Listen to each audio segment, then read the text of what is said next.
Hi, everybody. Welcome to Cultural Context Ancient Literature. This week, we're continuing with some older and even ancient texts in our ongoing discussion about the true beginnings of detective literature. Each of the texts you're reading this week are excerpts of larger pieces.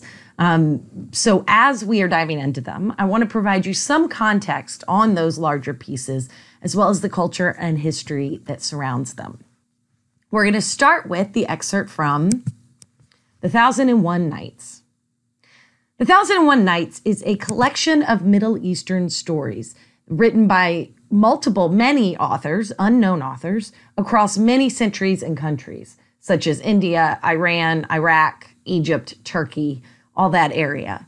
They date back to the 600s to 900s AD. Now, initially, the name didn't refer to an exact number of stories.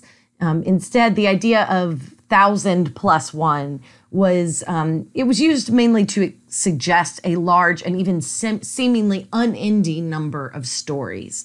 Kind of like how we might say a gazillion of something. The 1001 was kind of just to suggest so many stories. The stories were originally told orally and passed down and added to over the course of a long time. More and more were written down over time. And European translations really started with Antoine Galad in 1704 to 1717. And his translations made the stories crazy popular with Europeans. Like many works of the medieval literature of the time, The 1001 Nights is a frame story. What that means is that there's one larger outer story that provides a frame or a structure in which other numerous shorter stories can be told. The larger frame story here takes place in Central Asia, primarily the areas of India and China, where a tyrant king marries. Well, first he learns his wife has been unfaithful to him and he kills her and decides from that women can't be trusted. And so what he starts doing is marrying a new woman every night and then kills her every morning. That way she doesn't get away from him. She can't be unfaithful. She can't betray him because he kills her. That's his workaround. So the vizier's daughter, that he's a chief minister and administrator, Scheherazade volunteers to marry the king. Those are two different spellings, by the way. She volunteers to marry the king, which her father is extremely unhappy about, but she has a plan. She's going to tell him stories each night, but not finish them, right? Kind of like cliffhangers, commercial breaks. She'll be telling him stories, and each night she will leave them unfinished, and he will therefore, and she'll promise to finish it the next night, and therefore the king will keep her alive in order to hear the rest of the story, which works. So he continues to put off killing her because he wants to hear the next story. So the overall big story is her trying to get the tyrant king not to kill everybody. But the stories that we hear are over the course of many nights. The one we're reading is called The Three Apples. And its surrounding parts, they are all what's called a first level story, which means this is exactly one that Scheherazade is saying to the king.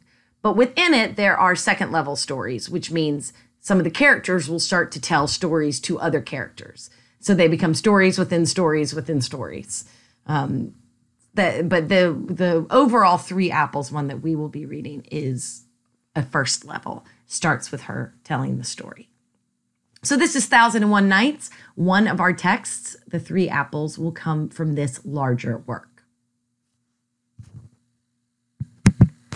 Then we move on to a Chinese text. And for this, we are going to have to step back and have just a little bit of context about the time period. Now, of course, mysterious crimes and master detectives, or mysterious crimes have existed for a long time. And mysterious crimes and even what we could consider a master detective have been elements in Chinese stories and plays for over 1,000 years. But these massive master detectives weren't detectives as we think of them. They were district magistrates. In other words, they were judges. They played the role of the detective. There was no real detective. It was these district magistrates. They became folk heroes and starred in novels starting in the 1600s. People followed their stories. There were a couple of them in particular. They were the focus of these stories because for hundreds of years, this position of district magistrate fulfilled a few roles. And this is in real life. They fulfilled a few roles. Magistrates were small districts, kind of like maybe states, but a little bit smaller. They were within provinces, which might have been more like states. They're often made up of one big city and roughly 60, maybe 70 miles of surrounding countryside would be the magistrate. And then a bunch of magistrates would make up a province. And the judges within the magistrates were the highest civil authority they had. These guys were in charge of taxes. They administrated the administrators of land and ownership and use. They were also in charge of peacekeeping. So they were, on a practical level, a district's judge, jury, prosecutor, investigator, all rolled into one. They often did have a small circle of trusted lieutenants, people whom they met and found along the way, and then those people would move with them. So like if a magistrate got moved to a different district, he would bring his lieutenants with him. And those lieutenants were trusted, but otherwise, the other kind of arms and legs of a justice system, for instance, any guards you have, any coroners, constables, or police officers, that of course did not look like what we know police officers to be, but all the other arms and legs and parts of the peacekeeping administration didn't really do all that much. At least the district magistrate didn't necessarily rely on them. They did a lot of the work themselves. And the magistrates reported only to the governor of the province, which means they had broad power over their individual districts. They could trick, arrest, torture, intimidate suspects. They could investigate however they needed to, whatever ways they wanted. There were not a lot of rules protecting them or limiting their power. It's important to note here as well that one pillar of the Chinese justice system was that no one could be convicted of a crime unless they confessed to it. So the judges had to get creative to get confessions. That's the only way they would be able to convict. So that led to a fair amount of torturing and beating and those kinds of things.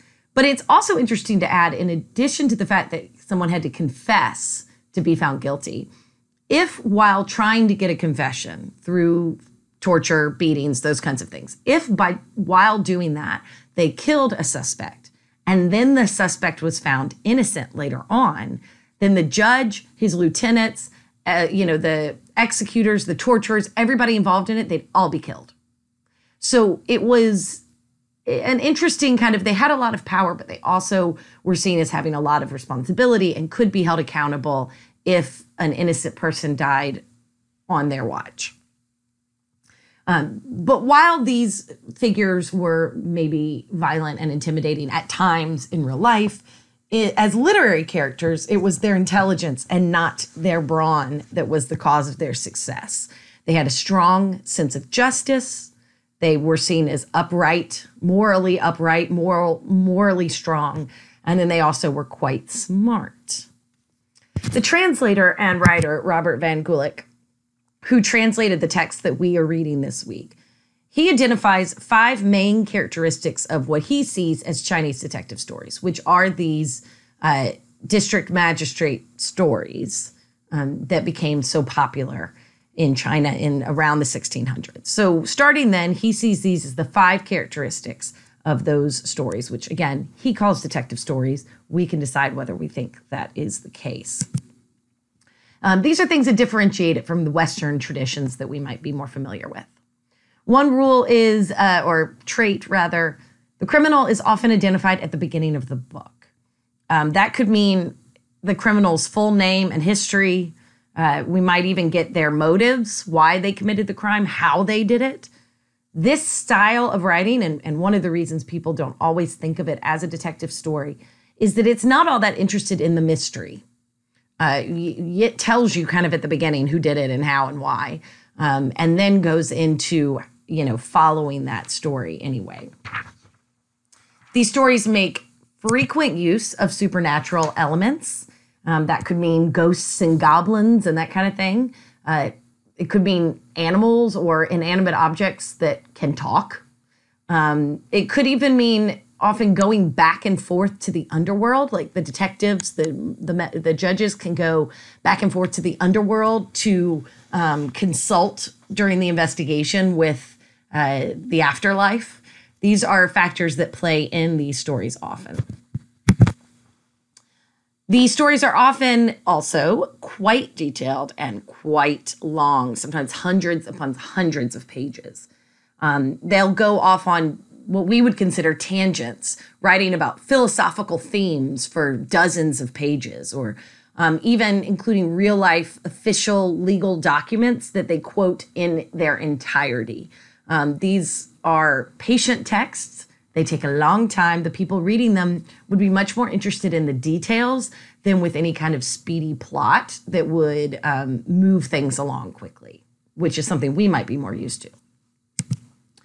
The stories also often contain large casts, tons of characters, sometimes more than 100, 200 named characters in them. What we would consider overwhelming to keep up with. These stories often had just countless characters named with identities, all included in those many hundreds of pages. They also tended not to end at just the apprehension of the guilty party. Remember, we often knew who was guilty from the beginning, and so it wasn't just once you get them, the story's over. In fact, a lot of these stories went beyond their apprehension to talk about their executions, sometimes in a lot of gory detail, bloody detail, talking about the different ways they were executed, and even would sometimes follow them to the underworld after death to see the ways in which they were punished in the afterlife. Again, maybe one of the reasons people don't always see these as detectives is the focus of the story wasn't really on apprehending, but more perhaps on the system of justice, in that these bad guys get their comeuppance at the end. Now, the text we are reading, it's important to note, doesn't follow all of these characteristics. Even though Van Gulik presents these as the 5 characteristics in the text that he translated that we are reading, these don't all apply. But the text that we are reading is from the celebrated cases of Judge D Gung An. The Gung is for magistrate judge. The An is the cases. So it's celebrated cases of Judge D. It's admittedly, the one we're reading, this text, is not all that old compared to other texts we're reading. The text was translated to English in the 1940s and is believed to initially be written in somewhere around the 1700s. So including it even in the section of ancient literature is inaccurate. It's true. I admit that. But the stories are based on the life of a real man, de Rengger, I think, Trine. He was a famous statesman during the Tang Dynasty. So he lived from 630 AD to 700 AD. He became a bit of a folk hero for being a Tang loyalist and standing up to a corrupt empress. Empress Wu, at the death of her husband, exiled her sons so that she could take power. And even though they were the legitimate next heirs to the throne, she exiled them and then was kind of known as being control hungry and tricky and willing to do whatever to keep hold of power. And whether it's actually true that this man stood up to her or not, folk tradition says that he did, and that he was loyal to the actual bloodline of the dynasty, and therefore he became kind of a bit of a celebrity. Little is known about his personal life. We know we believe we know that he was married and had kids, but it's hard to kind of take out what was true from the large amount of folk legends and conjecture that have existed for hundreds of years surrounding this figure. But he, along with a few other real-life judges, became these characters that were so popular in the fiction. This particular text, which Van Gulik translated, was first written by an anonymous author in the 18th century. The author was likely a district judge as well, a magistrate as well, given his knowledge of the duties and the specific information that we see in the text. We can't be sure about that, but that seems to be the case. But it is, because the legal system didn't change all that much between the time period when this man would have really been alive and when stories were written about him, when Judge Dee was really alive versus when he became a folk hero, and the belief that the stories were written by someone who was intimately involved in that system, they're still seen as pretty representative of what would have been true during the Tang Dynasty. Because the structure didn't change all that much, then even though it was written in the 1700s, it seemed seen as pretty accurate as far as understanding the levers of power and how the structure works. Incidentally, it's not uncommon for the authors of novels during this time period in China to stay anonymous because the novel genre wasn't very respected in China. In fact, the term for novel, which I won't try, in Chinese meant small talk. And that was kind of the level of respect they had for novels. So it's not uncommon that someone respected who wanted to write a novel would have stayed anonymous. The Judge Dee stories are often include a small cast of trusted lieutenants. These are the 4 that show up in this book, Celebrated Cases of Judge Dee, with whom Liang is the most trusted and the one we see the most often. Now, lieutenants in this type of writing, typically very strong, very brave, might have been former or current boxers or wrestlers, very tough guy personas. 2 of them were part of this Brothers of the Green Woods, which is a term for a type of lieutenant that would show up in these stories a lot. The Brothers of the Green Woods, you would most understand it comparing it to Robin Hood. These were Robin Hood types who typically had criminal backgrounds, but would reform in order to serve the greater good of their judge, the judge that they trusted. So they would have criminal backgrounds that might allow them to kind of go in and out of some criminal circles and understand the way a criminal brain would work. But the lieutenants do a lot of the legwork in these stories because your magistrate would have been such a huge figure in the district that his coming and going would have been really watched by the public. And so he can't just go out of his residence to go question people. If he does, in these stories, he's often having to go out in disguise because otherwise it would have been a big deal for him to leave the house. So he's got these lieutenants who end up doing a lot of the footwork for him. Now, the book that our excerpt is from actually intertwines 3 different investigations. They unfold simultaneously, but unlike some others that we've seen in other kind of traditions or time periods, these wouldn't be related. They're not coming together to be a single narrative. The threads don't necessarily ever connect up. In this case, they don't. They are just 3 simultaneously unfolding investigations that Judge Dee is involved with. The first is the double murder at dawn, and it involves silk merchants who are trading along the highways.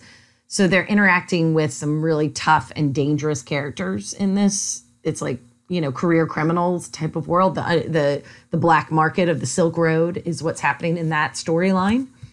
There's The Strange Corpse, which is set in a small town, and it's a crime of passion with the wife of a shopkeeper suspected of murder. So this is kind of a merchant class story.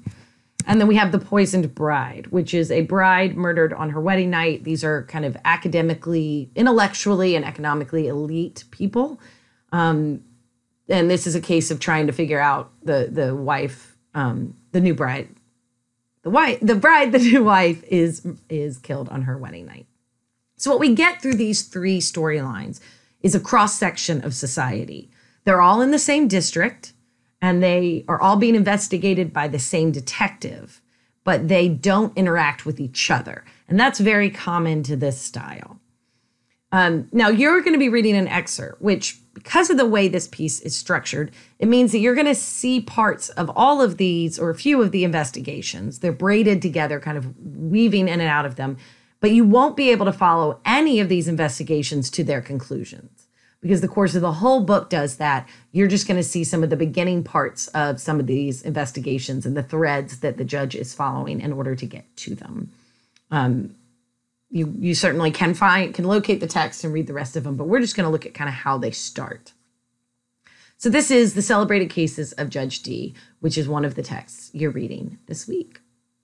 Now let's talk about the last one. The last text, the final text you're reading this week, is the story of Susanna and the elders, which is found within the book of Daniel in some versions of the Bible. The story appears in the Greek and Latin versions, but not Hebrew versions. And for that reason, for Protestants, it belongs to a part of the Bible known as the Apocrypha, which is a term that originally meant a hidden part, but over time has kind of morphed into meaning non-canonical, which means not part of the canon. It was originally considered hidden because it was part of texts that weren't available to the general public. But because of some other nature of it's a very complex topic, but because they aren't seen by Protestants, at least, as part of Holy Scripture, Protestants tend to, or at least the Protestant tradition, tends to see the Apocrypha, this group of books, as good sources of lessons, things to be respected, but not part of Holy Scripture. So not part of the Bible, kind of like an add-on thing you can read to the side. And that's what the Apocrypha means, something that's not part of the actual Bible. The Roman Catholic Bibles do consider this text, Daniel chapter 13, to be part of the Bible, but they consider it to be a deuterocanonical book, which means belonging to the second canon. So it's not part of the first scriptural tradition, but does belong in Scripture. This passage was written predominantly, all of the Apocrypha passages were written predominantly between the Old and New Testament. So that would be roughly 450 BC to 50 AD. We're not totally sure when the exact text we're reading was written, nor do we necessarily know who wrote it. But these passages fall into the Old and in between the Old and New Testaments. So we're going to be reading what is some places called Daniel chapter 13. Other versions put it at the beginning of Daniel. Others put it elsewhere, but it is the story of Susanna and the elders. This story follows a virtuous woman, Susanna, who is falsely accused as promiscuous by two elders who have tried to blackmail her, essentially, into having sex with them. They try, she says no, and they instead go and turn her in for being a promiscuous or loose woman who is propositioning them for sex or other people. And so then there is a discussion into her innocence and a bit of a courtroom drama that you will see there. The image here I included is a painting by Rembrandt called Susanna and the Elders. Just a simple Google, you'd be able to see quite a lot of paintings related to this story. Art has often centered around biblical text or apocryphal text, and this is no exception. So there's at least what Rembrandt sees as the way it looks. All right, so in all these texts, I want you to keep a few different questions in mind as you're reading them. First, think about how the crimes are similar or different from those we've seen in Golden Age or later texts. What is the crime? Is it something that we would consider a crime later on? Or when and how does it become one? How do the characters react to these crimes? Looking at how the people see them can tell us something about the ideas of justice, which is another thing I want you to look at is what are the measures of justice? How do we see it meted out? How do we see it defined? What does justice look like in these texts? And what do these texts suggest about their cultures or time periods? No one text can tell us everything about a group of people or a time period or a culture or any of that. But what can they maybe suggest that stands out to us? And then essentially coming back to this question, are these detective stories? Why or why not? Certainly, many people find some of them to be detective stories, again, often even presented as detective stories, but we're going to try to get to the bottom of whether or not that's an accurate term. All right, Enjoy the reading. Look forward to talking more. Bye.